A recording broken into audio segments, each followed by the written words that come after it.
Gerry, during my talk, I talk about the beauty of constraints and how, counterintuitively, I suppose, constraints can be fertile forces of enhancement and they can actually stimulate creativity.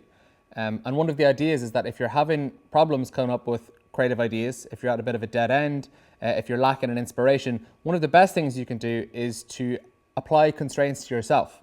And you did pretty much the same thing with a price comparison website. They wanted to be regarded as the go-to destination. If you want a holiday, you come to us, we'll sort you out.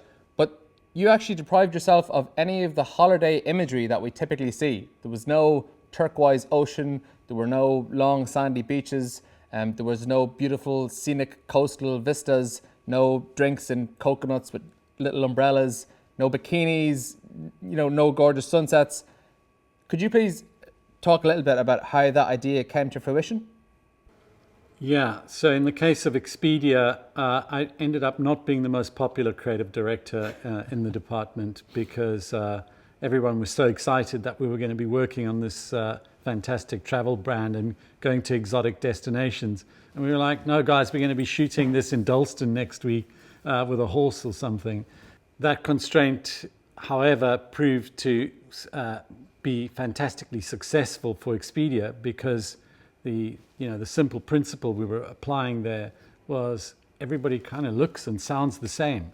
How do you stand out in this world where one travel site versus another is showing beaches, umbrellas, all the things you were talking about, sunny skies, looks great, those things work, but everybody looks the same.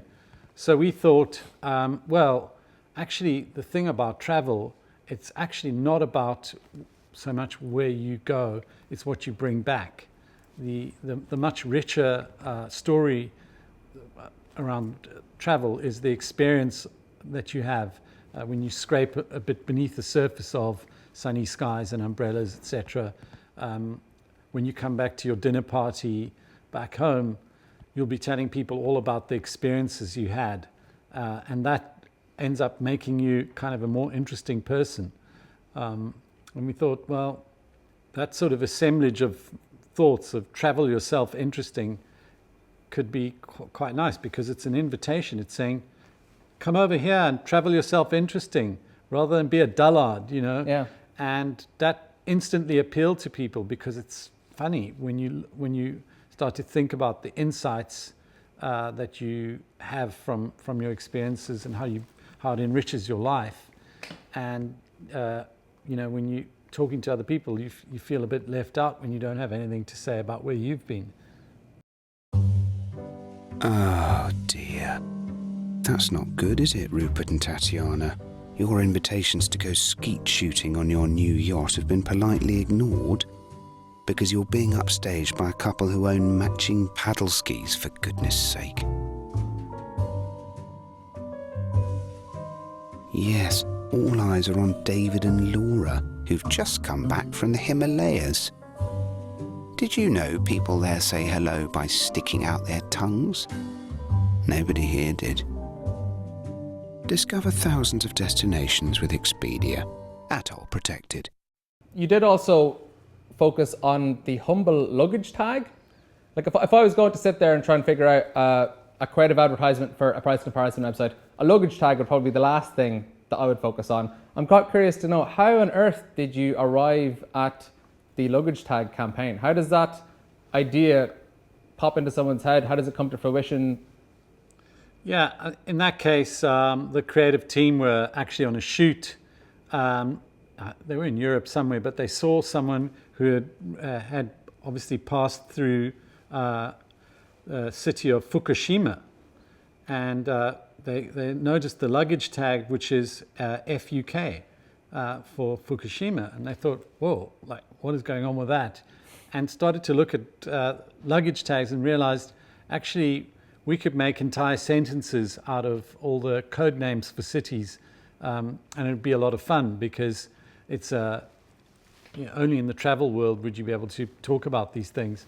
So we started to combine the codes of various cities' luggage tags and had a lot of fun, like mum, MUM, dad, IOU, and it was like Mum, Dad, IOU, and save money on your gap year, book at Expedia or something like that, or sun, sea, sand, sex. All of those would be luggage tag codes. And if you have a look at it, they're sort of slightly misspelt, and some people would correct our spelling. We were like, that was the point. But it ended up becoming quite a cult where people were creating their own little sentences with luggage tags. Us advertising people are not the most self-actualized bunch.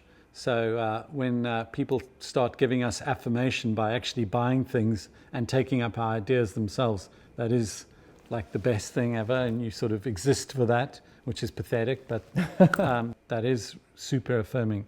But you know, the truth is, it's a commercial business where what we're trying to do is get people to fall in love with the brand, to transact with it, to enjoy the brand and actually use it because they love the brand story.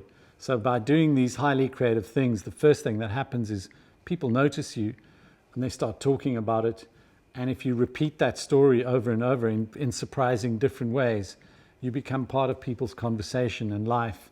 And brands have amazing success and longevity because of those stories.